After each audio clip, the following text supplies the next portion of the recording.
Natalie Reynolds has ruined my 32-year marriage. This Natalie woman is supplying this type of content to married men. No, she didn't ruin your marriage. And it's not because the correct person to blame in this situation would be your husband. She didn't ruin your marriage because this didn't happen. You, Cheryl Anderson, are an actress, and Natalie Reynolds, an adult content creator, almost certainly hired you to manufacture online drama and boost engagement as part of a clever marketing stunt. Now, do I condone the spreading of disinformation? Of course not. But when the biggest spreader of disinformation currently resides in the Oval Office, forgive me if this doesn't top my list of concerns. So credit where credit is due, this was clever.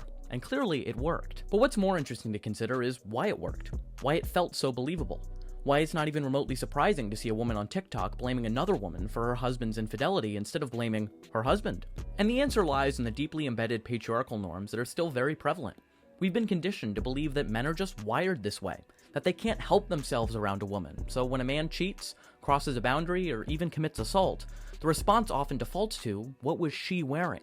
Why was she there? Not, why did he make that choice? We paint men as these natural-born leaders, stoic and rational, yet somehow also so weak and driven by impulse that they can't be held responsible for their own behavior. That double standard is the foundation of so much misogyny. And that double standard is no accident. It's a core feature of patriarchal thinking. And instead of holding men accountable for their actions, we expect women to manage their behavior. And when things go wrong, we blame women for failing to do so. This isn't just unfair to women, it's infantilizing to men.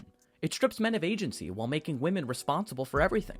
And when women turn on each other instead of demanding accountability from the men who are actually responsible, that's not just internalized misogyny, it's exactly how patriarchy sustains itself, not only through power and control, but through division, through distraction.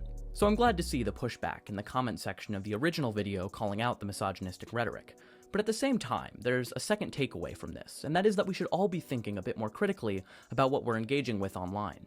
Media literacy and the ability to spot a staged or manipulated narrative matters now more than ever. In the age of AI, engagement farming, and algorithmic outrage, a little due diligence goes a long way. If you read or watch something and your first response is anger or outrage, stop to consider whether the creator of that content stands to gain from you reacting in such a way. But hey, if you live for the online drama and just like to call out misogyny when you see it, all the more power to you.